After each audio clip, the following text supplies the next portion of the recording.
आज हम एक नया विषय करेंगे और वो है डाइलेक्ट्रिक्स।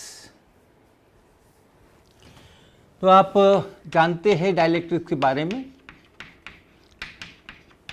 जो मटेरियल्स होते हैं उनको हम लोग उनके इलेक्ट्रिकल कंडक्शन की प्रॉपर्टी के आधार पर तीन भाग में बांटते हैं: कंडक्टर्स, सेमीकंडक्टर्स और इंसुलेटर्स।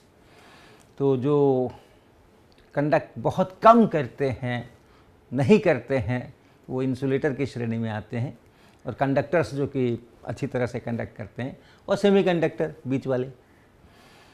जो इंसुलेटर्स हैं उन्हीं को हम लोग यहाँ पे डाइलेक्ट्रिक्स कह रहे हैं, और फ़र्क कुछ खास है नहीं जहाँ तक हमें मालूम है। इंसुलेटर्स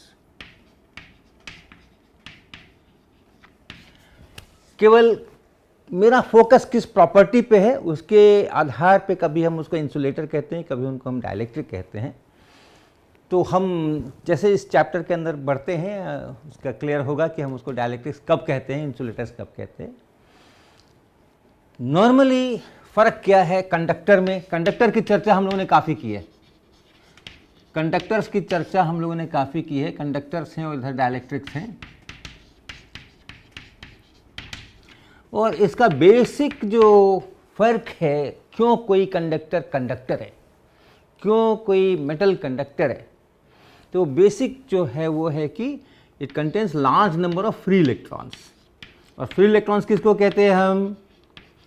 फ्री इलेक्ट्रॉन्स किसको कहते हैं कि जो मटेरियल है, जो भी तार है, डिस्क है, रॉड है, उसमें ढेरों के ढेरों मॉलिक्यूल्स हैं। 10 पे पावर 23 के ऑर्डर में, कितना बड़ा आपका पीस है उसके अनुसार।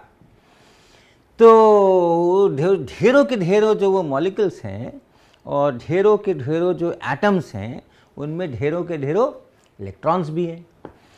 हर एक इलेक्ट्रॉन अपने अपने न्यूक्लियस के साथ बाउंड है कि नहीं है, वो डिसाइड करता है कि वो कंडक्टर की श्रेणी में जा रहा है या इंसुलेटर या डाइलेक्ट्रिक की श्रेणी में जा रहा है।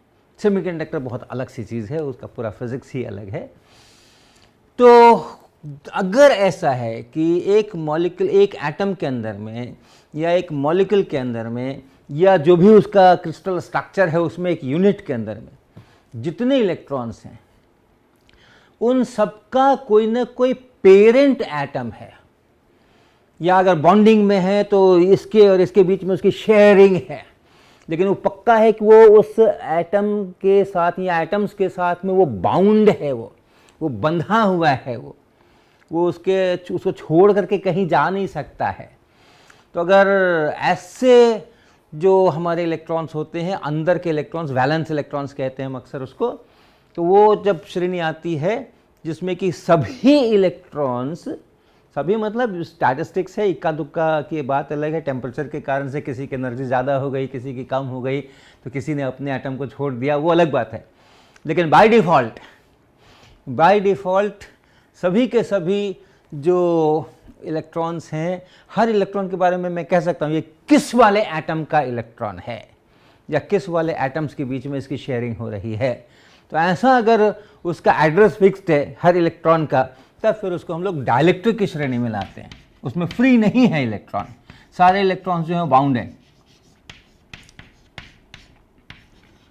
और जो कंडक्टर्स होते हैं, मेटल्स होते हैं, उसके अंदर में बहुत सारे इलेक्ट्रॉन्स तो बाउंड होते हैं अपने अपने एटम्स के साथ में, लेकिन हर एटम एक इलेक्ट्रॉन या दो इलेक्ट्रॉन आज़ाद कर देता है, फ्री इलेक्ट्रॉन कहलाते हैं। वो इलेक्ट्रॉन्स किसी एक एटम के नहीं हैं, वो या एक एटम के आसपास के एक समूह के नहीं हैं, वो पूरे उस कंडक्टर के ब्लॉक में कहीं से भी कहीं जा सकते हैं।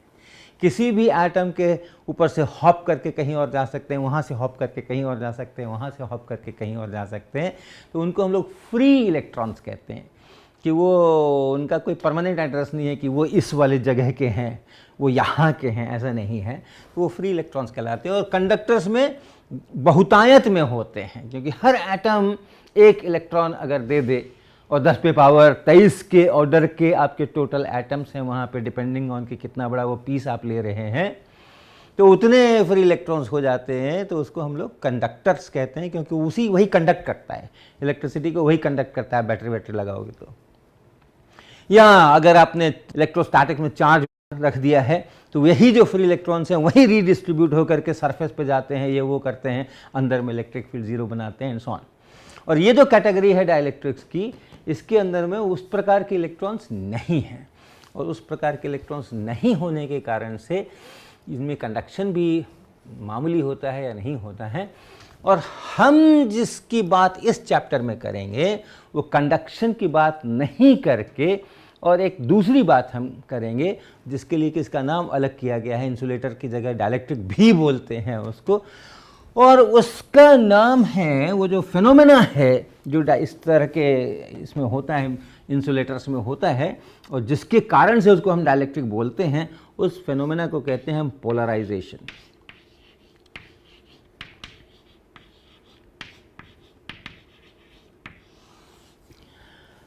अगर आपको याद हो तो ऑप्टिक्स के अंदर में आपने पोलराइजेशन पढ़ा होगा। जो लाइट होती है उसमें इलेक्ट्रिक फील्ड की दिशा अगर एक लाइन के अलॉन्ग फिक्स्ड है तो उसको हम लोग पोलराइज्ड लाइट कहते हैं।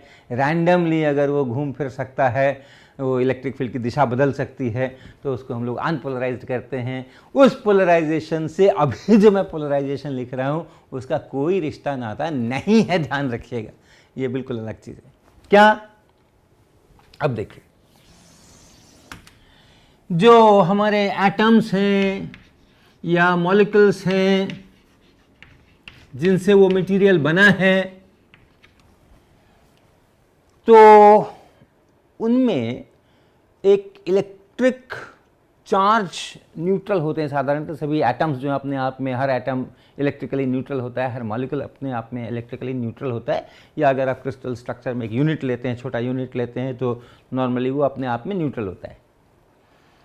तो इसलिए टोटल चार्ज जो है वो ज़ीरो है। लेकिन कई बार ये जो टोटल चार्ज ज़ीरो है वो प्लस चार्ज और माइनस चार्ज, कि न्यूक्लियस पे पॉजिटिव चार्ज होता है और इलेक्ट्रॉन्स पे नेगेटिव चार्ज होता है, और मिलकर के ज़ीरो होते हैं।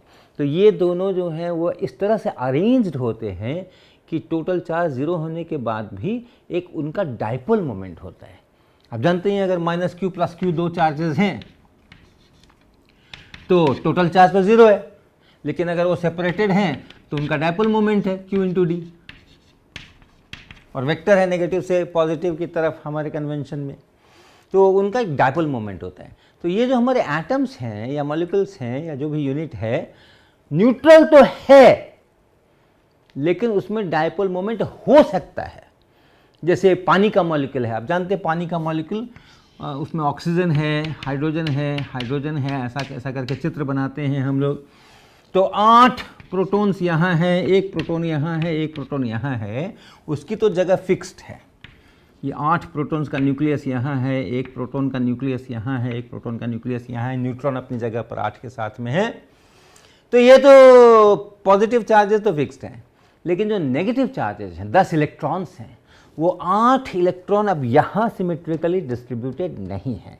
ये एक इलेक्ट्रॉन यहाँ सिमेट्रिकली डिस्ट्रीब्यूटेड नहीं है, ये एक इलेक्ट्रॉन यहाँ सिमेट्रिकली डिस्ट्रीब्यूटेड नहीं है। अगर ये अकेला हाइड्रोजन का एटम होता तब हाँ, अगर अकेला हाइड्रोजन का एटम होता तो ये जो इलेक्ट्रॉन है वो यहाँ सिमेट्रिकली डिस्ट्रीब्यूटेड होता।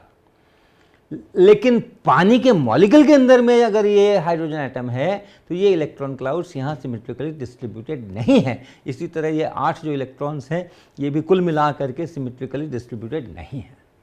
तो कुल मिला करके जो चार्जेस हैं वो थोड़ा अलग की तरफ हो जाते हैं, प्लस अलग माइनस अलग शिफ्ट हो जाते हैं, और वो शिफ्ट होकर के उनका एक डाइपोल मोमेंट बन जाता है, एक डाइपोल मोमेंट बन जाता है।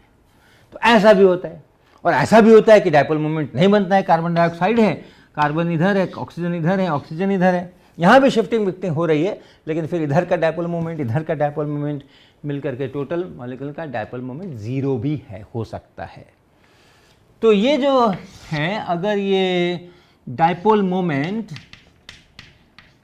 इनका ज़ीरो हो जाए, न्यूट्रल तो है, टोटल चार्ज तो एटम के ऊपर ज़ीरो है, लेकिन डाइपोल मोमेंट भी अगर ज़ीरो हो जाए तो उसको कहा जाता है non polar molecule.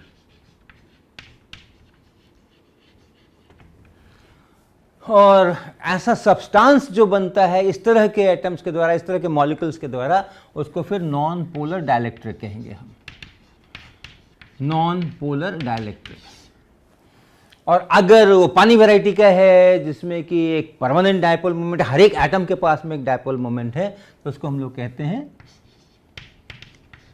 Polar molecule, dipole moment not equal to 0।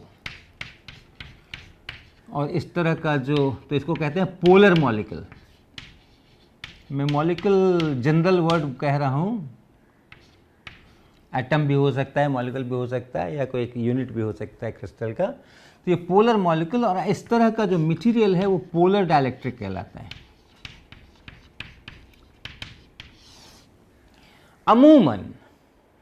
अमूमन अगर हमारे पास में कोई मटेरियल है तो वो अगर नॉन पोलर है तब तो डायपोल मोमेंट हर एक मॉलिक्यूल का 0 है। तो कहीं भी आप कोई वॉल्यूम चूज़ करोगे इसके अंदर में, तो उसमें जितने मॉलिक्यूल्स हैं उन सब का भी मिल करके डायपोल मोमेंट 0 ही होगा। तो कहीं पर भी आप एक ग्रुप ऑफ एटम्स अगर लेते हैं, 10,000 एटम्स का एक ग्रुप लेते हैं, 20,000 एटम्स का एक ग्रुप लेते हैं, 1,00,000 एटम्स का एक ग्रुप लेते हैं, तो डायपोल मोमेंट उसका 0 है।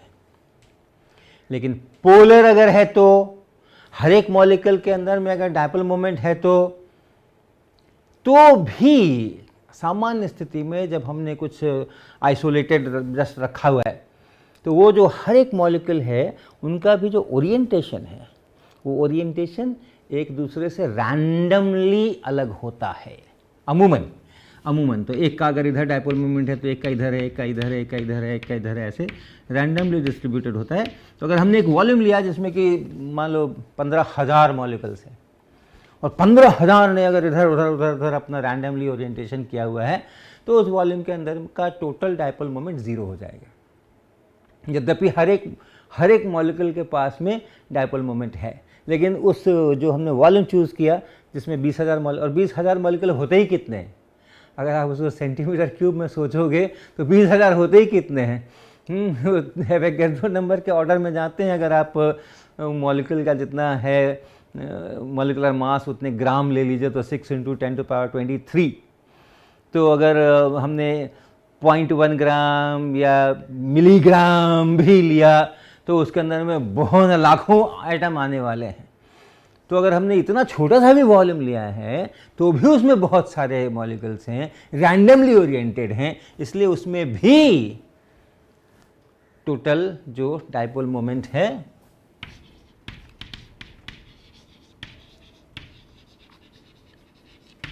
इन ईच वॉल्यूम एलिमेंट, छोटा छोटा भी वॉल्यूम एलिमेंट लें तो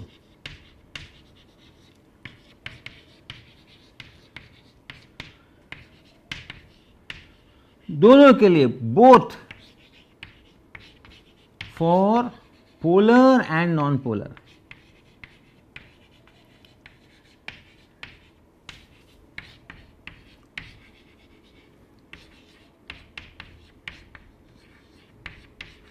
हाँ ऐसा वॉल्यूम लेने की कोशिश कीजिएगा जिसमें कि हमारा जस्ट एक एटम इनक्लोज हो रहा है, उतना ही छोटा सा वॉल्यूम लेंगे। तो हम ये पूरी इलेक्ट्रोस्टैटिक्स उसके लिए नहीं कर रहे हैं। शुरू में मैंने बताया था कि ये पूरा जो कोर्स है वो एंगस्ट्रॉम लेवल के ऊपर नहीं है, ये नैनोमीटर के लेवल पर नहीं है, माइक्रोमीटर के लेवल पर है, उसके ऊपर के लेवल पर है। तो एटम बाय एटम आप वॉल्यूम नहीं चूज़ करोगे, उतना छोटे छोटे वॉल्यूम्स नहीं चूज़ करोगे, फिर ये तो जो रूल्स हैं ये रूल्स वहाँ फॉलो नहीं होते। तो ये तो डायपोल मोमेंट हर वॉल्यूम के अंदर में 0 है, कितना भी आप छोटा लीजिए उसमें ये 0 आएगा अमूमन। लेकिन अगर हम एक इलेक्ट्रिक फील्ड लगा दें, एक इलेक्ट्रिक फील्ड में इसको रख दें, तब क्या होगा? अगर हमारा जो मटेरियल है वो मटेरियल है और उसको हमने एक इलेक्ट्रिक फील्ड में रख दिया,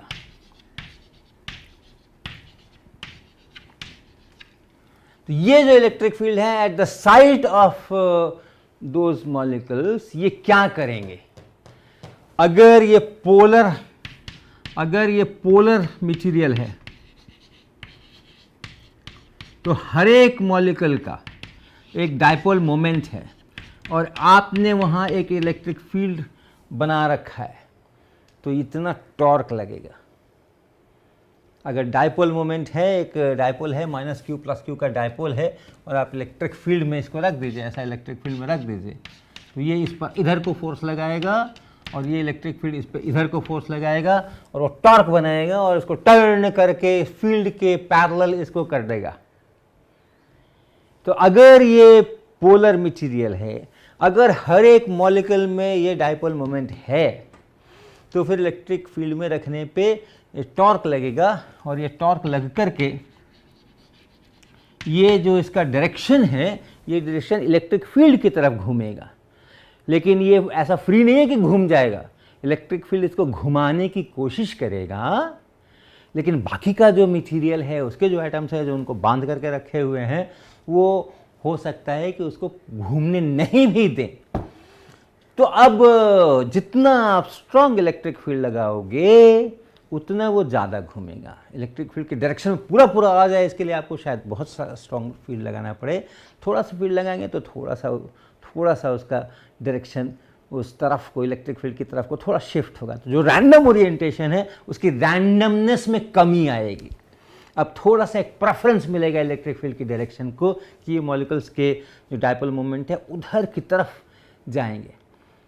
कुल मिलाकर के अगर हम फिर से इस डिटो के अंदर में देखें और हर एक डायपोल मोमेंट को थोड़ा थोड़ा भी उसने अगर ओरिएंट किया है, जो पहले इधर था, मान लो ये इलेक्ट्रिक फील्ड का डायरेक्शन है, तो ये अगर P इधर था तो थोड़ा इधर हो गया, P इधर था तो थोड़ा इधर आ गया, ऐसे आ गया, ऐसे आ गया, इधर था तो थोड़ा सा वो घुमा। तो कुल मिलाकर के यहाँ पे एक रिजल्टेंट डायपोल मोमेंट बनेगा। इलेक्ट्रिक फील्ड में अगर मैं इस डाइलेक्ट्रिक मटेरियल को रख दूँ तो यहाँ पे हर छोटे वॉल्यूम के अंदर में एक डायपोल मोमेंट बनेगा। और अगर नॉन पोलर हो तो ये टॉर्क नहीं लगने वाला है। अगर नॉन पोलर है तो उसके पास तो ये P है ही नहीं। नॉन पोलर मटेरियल अगर है तब फिर क्या होगा कि नॉन पोलर में इलेक्ट्रॉन्स तो है वहाँ पे, पॉजिटिव चार्ज न्यूक्लियाई के ऊपर है वहाँ पे, लेकिन पॉजिटिव चार्जेस का जो सेंटर है, नेगेटिव चार्जेस का जो सेंटर है, वो एक ही जगह पड़ने के कारण से डायपोल मोमेंट नहीं बन रहा है। अगर मेरे पास में पॉजिटिव चार्ज है, मान लो इफेक्टिवली जितना पॉजिटिव चार्ज है उसको हम एक +q से रिप्रेजेंट कर सकते हैं, सेंटर यहाँ पर है उसका, इफेक्टिवली उन सबको हम कह सकते हैं कि वो यहाँ है, इस बिंदु पर है। एक मान लो सिंपल केस के अंदर में एक सिंगल क्लाउड है, ये सिंगल क्लाउड है, तो ये सारा यहाँ पर न्यूक्लियस है, ये न्यूक्लियस है, तो न्यूक्लियस में जितने पॉजिटिव चार्जेस हैं उनको आप यहाँ सोच लो, और ये जो सारा इलेक्ट्रॉन क्लाउड है उसको आप -q को भी यहीं पर सोच लो, तो डायपोल मोमेंट उसमें नहीं है, नॉन पोलर है ये।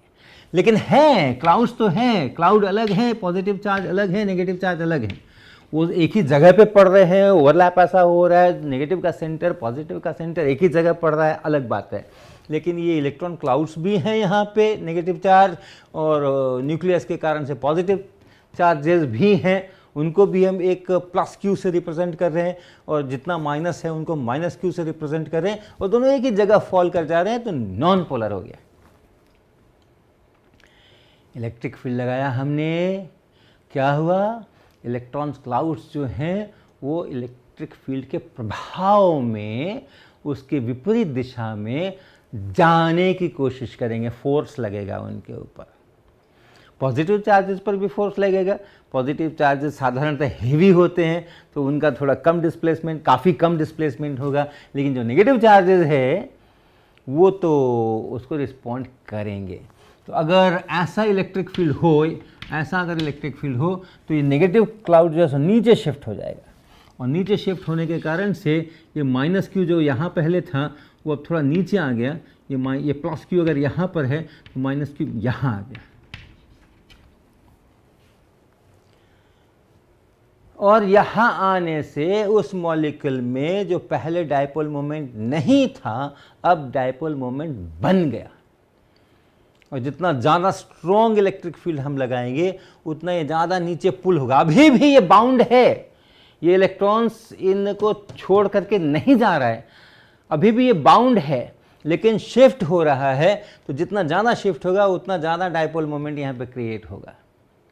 और इसलिए आपने अगर जो वॉल्यूम लिया है इसके अंदर में बहुत सारे नॉन पोलर मॉलिक्यूल्स हैं, तो फिर हर नॉन पोलर मॉलिक्यूल अब पोलर जैसा बिहेव कर रहा है, उसमें डाइपोल मोमेंट आ रहा है इलेक्ट्रॉन क्लाउड के शिफ्ट होने के कारण से।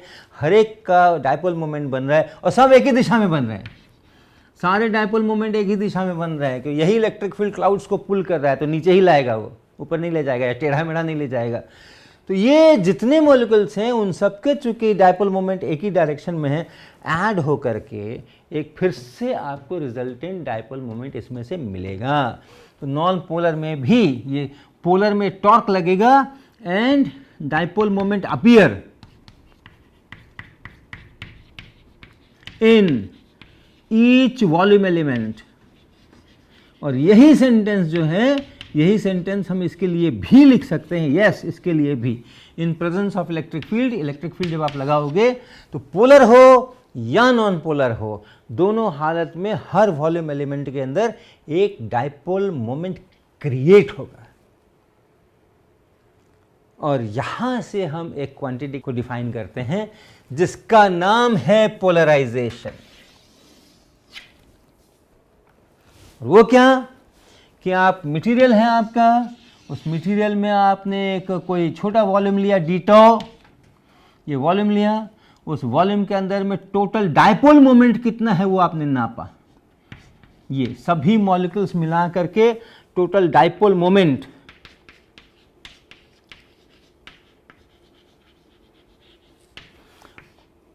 Of all the molecules. जब मॉलिक्यूल्स कहते हैं तो आप याद रखिएगा, इट कैन बी एटम्स और it can be a unit in crystal. Dipole moment of all the molecules in a volume element, इसको हम कहेंगे dp वेक्टर, छोटा p वेक्टर, छोटा p। अब देखिएगा, ध्यान रखिएगा क्योंकि हम बड़ा p भी इस्तेमाल करने वाले हैं। छोटा p वेक्टर हम डाइपोल मोमेंट के लिए इस्तेमाल करने वाले हैं और बड़ा p अभी हम तुरंत डिफाइन करने वाले हैं। तो वैसे हालत में ये जो क्वांटिटी बनी dp vector divided by d tau, unit जो वॉल्यूम लिया है उससे मैंने भाग लगा दिया, ये एक तरह से पर यूनिट वॉल्यूम हो गया। तो ये per unit volume dipole moment create हुआ है यहाँ पे, उसको कहते हैं पोलराइजेशन और उसके लिए इस्तेमाल करते हैं capital P। Capital P dp by d tau, जो डायरेक्शन डाइपोल मोमेंट का है वही पोलराइजेशन का डायरेक्शन है। जो मैग्नीट्यूड dp बाई डी टॉ का है वही मैग्नीट्यूड इस कैपिटल P का है। तो इसको कहते हैं पोलराइजेशन। ये पोलराइजेशन की परिभाषा हो गई। तो अगर कोई इलेक्ट्रिक फील्ड नहीं लगा है तो अमूमन मटेरियल्स में कोई डाइपोल मोमेंट नहीं है डी टॉ के अंदर में, तो पोलराइजेशन ज़ीरो है। इलेक्ट्रिक फील्ड लगा दिया तो पोलराइजेशन प्रोड्यूस हो गया, बन गया, पोलराइजेशन आ गया। तो ये इसका है। अगर आपने बहुत ज़्यादा इलेक्ट्रिक फील्ड लगा दिया है तब हो सकता है कि वो जो इलेक्ट्रॉन्स हैं वो अपने न्यूक्लियस से डिटैच भी हो जा सकते हैं और वो आयन बन जाएगा।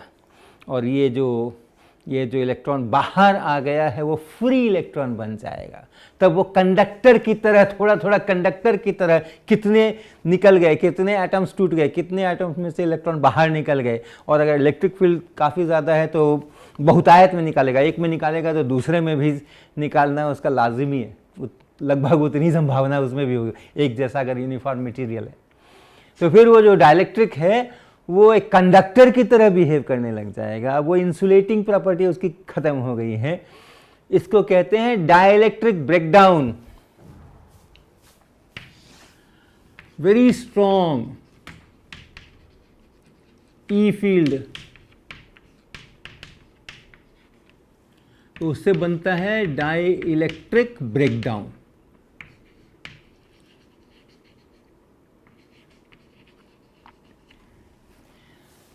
तो वो उसकी चर्चा हम ज़्यादा अभी नहीं करने वाले हैं। हम इसी छोटे फील्ड्स में रहेंगे जिसमें कि इलेक्ट्रिक फील्ड देने से और ये डायपोल मोमेंट पैदा हो रहा है और एक छोटे वॉल्यूम में जो टोटल डायपोल मोमेंट बन रहा है वहाँ से हम ये डिफाइन करते हैं P।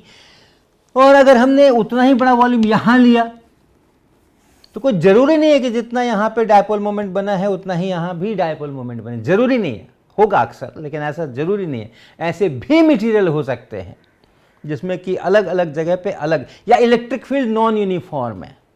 मान लीजिए ये एक मटेरियल है, ये एक कोई प्लास्टिक का और ये कोई पीस है और एक छड़ को रगड़ करके हम यहाँ पे ले आए और उसके कारण से यहाँ पे फील्ड है, तो यहाँ फील्ड अलग है, यहाँ फील्ड अलग है, यहाँ फील्ड अलग है, और फील्ड अलग है तो जो डायपोल मोमेंट आ रहा है वो भी अलग है। तो यानी ये जो पोलराइजेशन है it can be different at different places and therefore this is a function of position, ऐसे लिखेंगे हम, it's a function of position.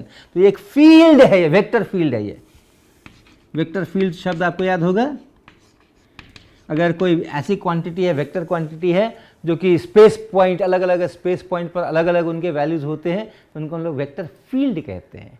तो जो पोलराइजेशन है ये भी वेक्टर फील्ड है। तो ये इतनी इनिशियल बातें हम अपने डाइलेक्ट्रिक्स के बारे में करेंगे। हाँ, तो जब हम उस मटेरियल में कितना इलेक्ट्रिक फील्ड लगाने से कितना पोलराइजेशन पैदा हो रहा है इसकी बात करते हैं, तब हम उसको, उसकी डाइलेक्ट्रिक प्रॉपर्टी को देख रहे हैं और उसको हम डाइलेक्ट्रिक कह के पुकारते हैं। और उसी मटेरियल में कितना इलेक्ट्रिक फील्ड लगाने से कितने फ्री इलेक्ट्रॉन्स हैं और वो कितना चल पड़े और कितना करंट हो गया, उस प्रॉपर्टी को अगर हम देखते हैं तो वो कंडक्शन बहुत पुअर है, तो उसको हम लोग कहते हैं कि ये इंसुलेटर है। तो डिपेंडिंग ऑन कि मेरी नज़र कहाँ है, मेरी नज़र उसमें उपस्थित फ्री इलेक्ट्रॉन्स पे है, कुछ ना कुछ तो फ्री इलेक्ट्रॉन्स बनते ही बनते हैं थर्मल वेरिएशंस के कारण से, उसके कारण कुछ कंडक्शन होता है, उसको अगर मैं देख रहा हूँ तो उस समय उसको मैं इंसुलेटर बोलूँगा। और अगर ये जो पोलराइजेशन हो रहा है, ये जो डायपोल मोमेंट्स आ रहे हैं उनको मैं देख रहा हूँ, तब मैं उनको उस समय डाइलेक्ट्रिक बोलूँगा। तो ये इन दोनों शब्दों का फेर है और ऐसे करके हम लोग इसको डिफाइन करते हैं। और ये मोटा मोटा उसका मैकेनिज़्म है, वो डायपोल मोमेंट पैदा होने का, पोलराइजेशन पैदा होने का ये मोटा मोटा मैकेनिज़्म है। तो इतनी बात हम लोग ध्यान में रखेंगे।